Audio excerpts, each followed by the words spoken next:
Napanood ko yung dalawang episodes ng The Alibi. Dito sa The Alibi, wala silang sweet scene or kissing scene. Kumbaga, yung pinakang kissing scene nila is maklang kasi nga para lang hindi po makinala na wala talagang relasyon silang dalawa. Yun lang talaga. Kaya nga po biti ng mga Kimpaw finds na sana ibigyan naman sila ng happy ending. Kagaya ng mga Korean novela, mga ganoon, na nakafocus muna sa story, ayan, kung magka-developan man, pero wala pa rin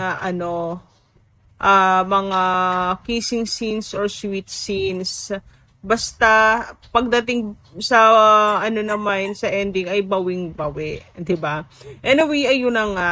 'Di ba kahit may asawa si Vincent sa The Alibi, hiwalay naman sila. Dapat nahulog ang loob ng bawat isa para may kilig. Anyway, teleserye lang ito, at least in the future, at least in the true person, magjusawa naman ang Kimpaw.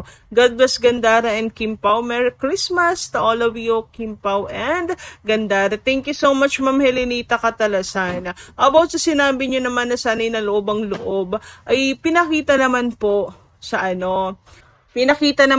The Alibi na nahulog po ang loob talaga nila sa isa't isa. Na-highlight naman siya, yun nga lang wala pong mga sweet scenes pa ang Kimpaw. Sana sa finale ay bumawi po talaga ng husto. 'Di ba?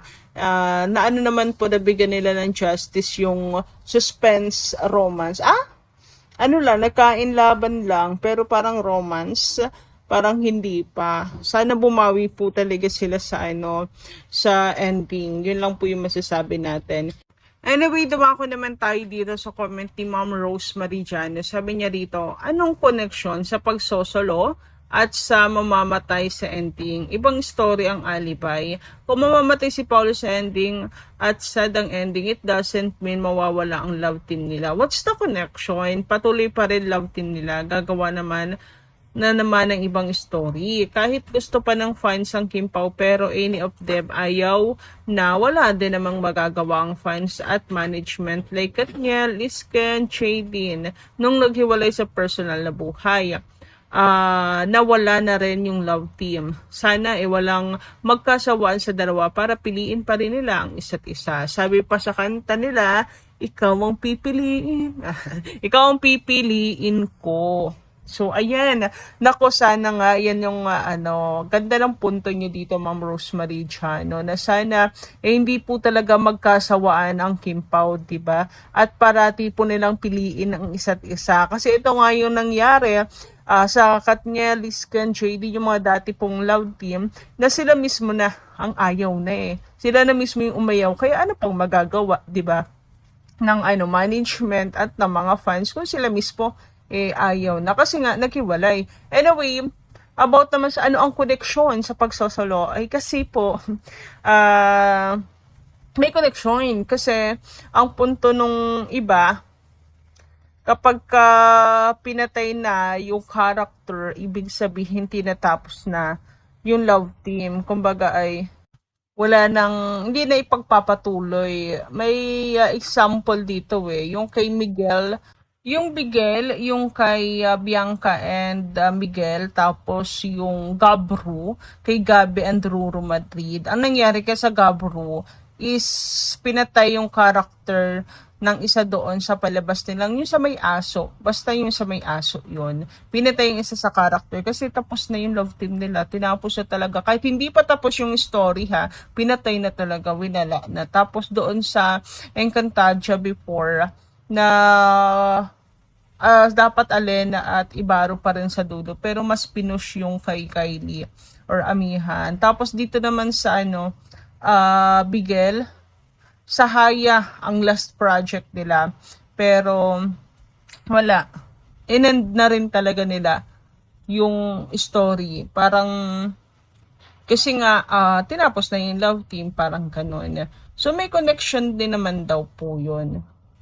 Tatapusin na yung character para mag-end na rin at hindi na sila mag-partner pa. Ewan ko lang, pero sana naman hindi. para lang sana si kagaganda ng kwento at maging remarkable yun pong maging unforgettable yung project nilang dalawa na unusual sa inaasahan. Pero huwag kayong mag-alala dahil naniniwala ako at malakas ang kapit ko na pipiliin po nila palagi ang isa't isa. Ito nga po at mayroon pong meeting ang Kim Pao with that PMD Alibay. So sana may season 2 po ito or bagong project ng Kim Pao, di natin alam. Samantala, dumako naman tayo sa komento ni Ma'am Vivian Caraig. Sabi niya, Miss Gandara, thanks po. No matter what happens, Kim Pao forever na yan. Lahat ng mga fans ni Kim at Pao ay happy naman. Yung ibang fans, bashers or haters, walang magagawa. Kasi po, bakit ganun po sila? Kawawa naman si Kim, lalo na very down to earth, mabait na tao. Happiness namin siya, ever. Please, Lord, protect them po lagi. Thanks po. And yes, sa pamamagitan po natin na Kim Pao fans na patuloy pong nakasuporta, pinagtatanggol si Kim Chu at nandyan po parati sa kanya. Wala po talagang maghagawa ang mga haters na yan, ang mga bashers na yan, kahit ano pong gawin nilang paninira at panghihila kay Kim Chu pababa. Anyway, dumako naman po tayo dito sa mainit na pinag-uusapan ngayon sa social media. Hinggil nga po sa naging sagot ni Kim na wala pa. Kasi si Mimi Vice ay may bunot kay Kim. Target niya si Kim eh. Gustong favorite talaga nila si Kimi. So sinabi nga doon, sasabihin sana niya si Kim. Kaso, nagmamahal na pala daw. Doon pa lang, alam nyo, si Vice, kapag nagsalita yan, may katotohanan. Yun ngang breakup nila ni Sian, siya din yung nagsabi.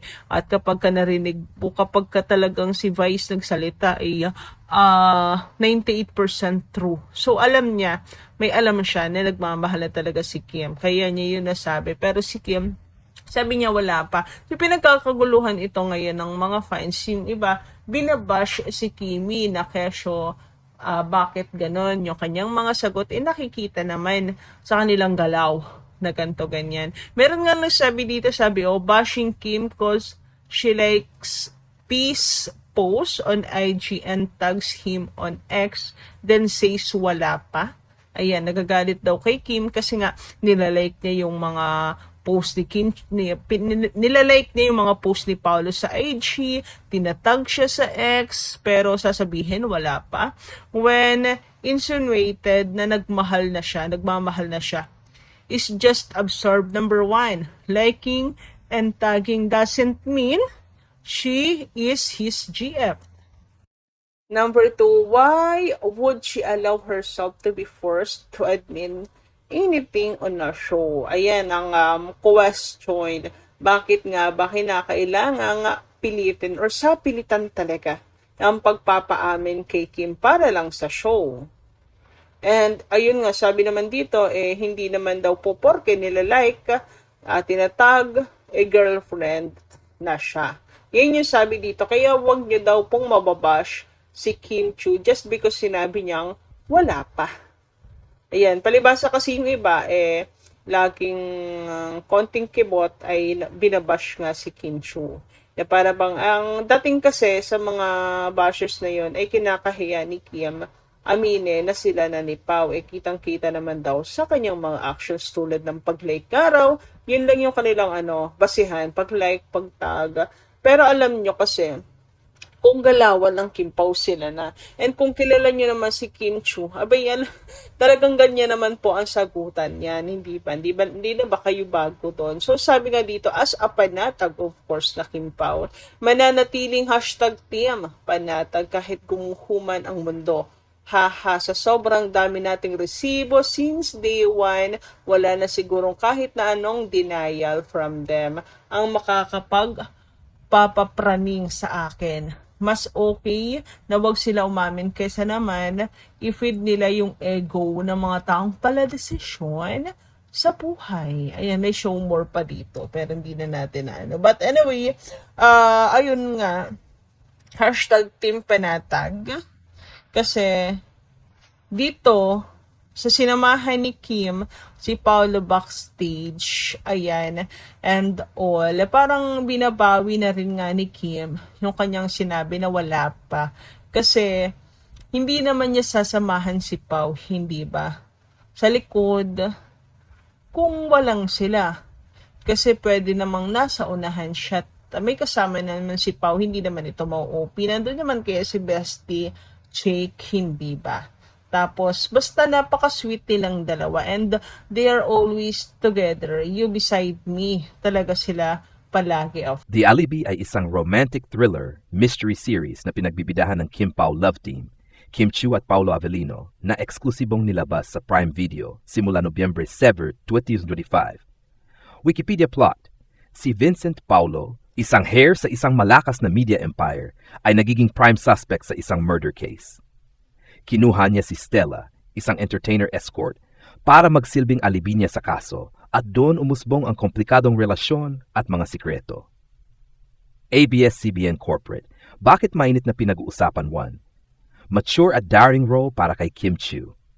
Kim Chiu mismo ang nagsabing gustong ipakita niya ang ibang dimensyon ng kanyang acting at hindi lamang ang teeny-teeny roles na una siyang nakilala.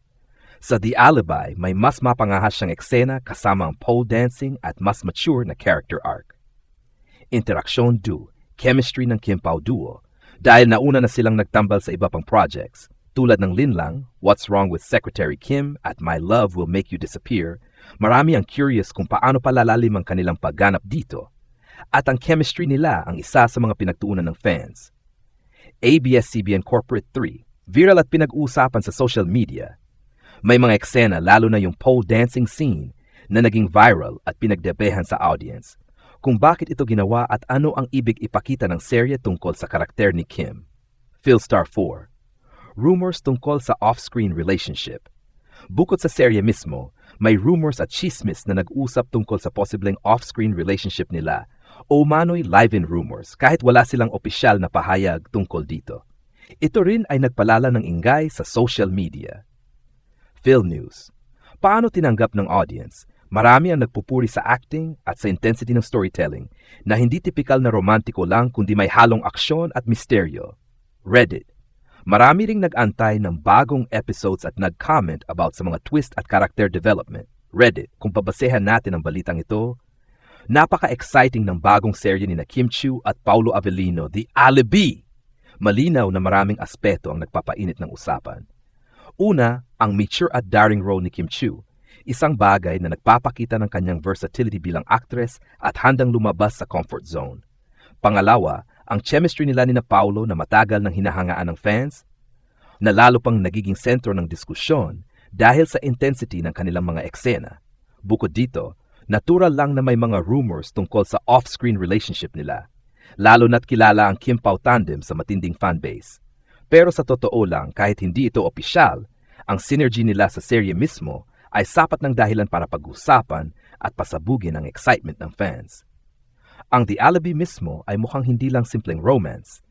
May halong thriller at misteryo, kaya mas lalong intriguing para sa audience. Ang ganitong klase ng proyekto ay nagpapakita rin na willing ang industriya at ang mga artista na mag-explore ng mga bagong tema at role types na magandang senyales sa creativity at storytelling. Kung susumahin, mainit ang balita hindi lang dahil sa Kim at Paolo, kundi dahil sa combination ng mature acting, chemistry, at compelling storyline.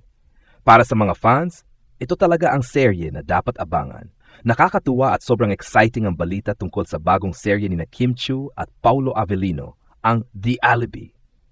Para sa marami, lalo na sa mga Kim Pao fans, ito ay isa sa mga pinakaabangan ngayong taon. Hindi lang basta-basta ang proyekto.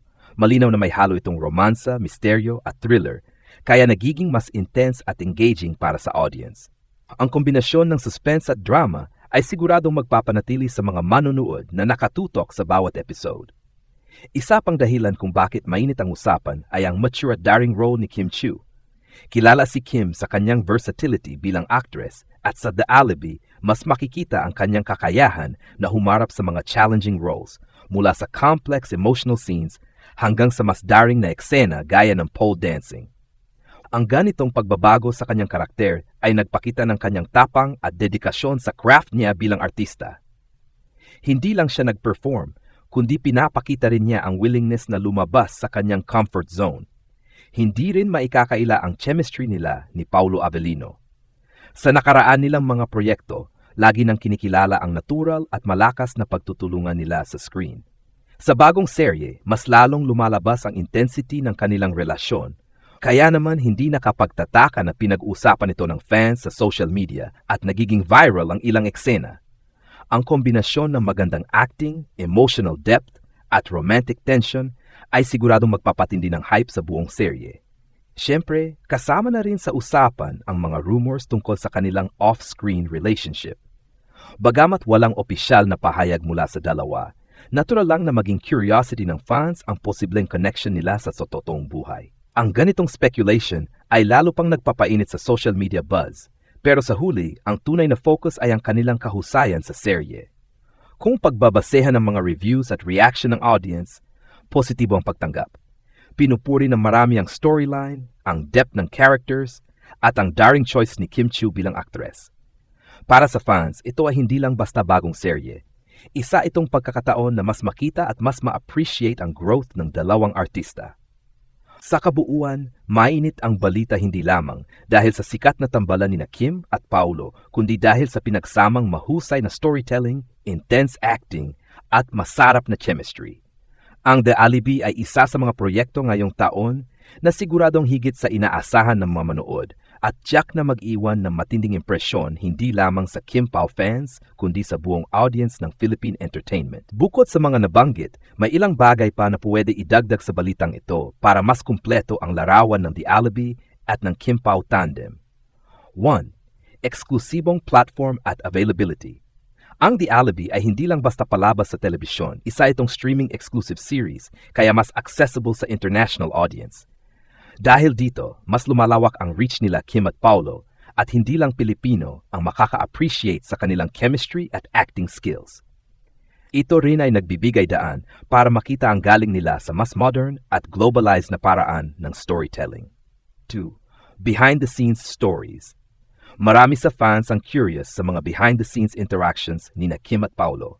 Halimbawa, kumakalat ang mga larawan at video kung saan makikita silang nagre-rehearse o nagtutulungan sa eksena na nagpa-feel good sa audience at nagpakita ng professionalism nila. Ang ganitong detalye ay nagpapalapit sa kanila sa fans at nagpapalakas ng engagement. 3. Character depth at story twists. Ang storyline ng The Alibi ay puno ng twists at suspense. Hindi lang basta love story, may murder mystery, betrayals na nagiging dahilan ng intense character development. Pwede rin idagdag na marami sa fans ang nagre-react sa mga cliffhangers sa social media, kaya patuloy ang buzz at speculation sa susunod na episodes. 4. Fan engagement at reactions bukod sa social media posts. May mga fan theories at fan art na lumalabas online tungkol sa serye at sa relasyon ni Kim at Paulo. Ang ganitong engagement ay nagiging indicator na hindi lang simpleng palabas ang The Alibi, kundi isang cultural phenomenon sa fan community. 5. Fashion at style elements. Dahil sa serye, napapansin din ang fashion choices at styling ng mga karakter. Marami ang nagko-comment sa outfits ni Kim Chiu, hairstyle, at overall look na nagiging trend sa social media. Ang ganitong detalye ay nagpapakita na pati visual presentation ay malaking bahagi ng appeal ng serye.